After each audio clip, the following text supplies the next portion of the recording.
Volkswagen Beetle update video. I've got some of the body work done and got the whole vehicle in primer. Still need to do quite a bit of body work before it's ready for any kind of paint.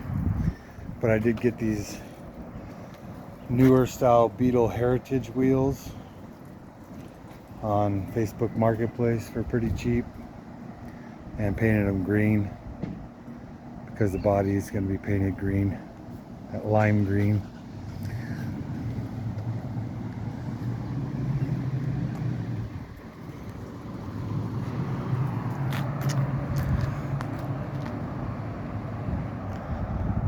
Got the window put in, third brake light put in.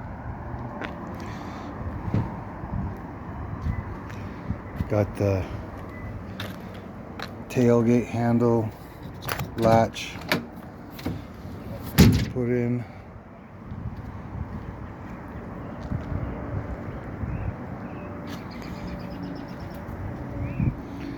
Still got quite a bit of sanding and body repairs to do.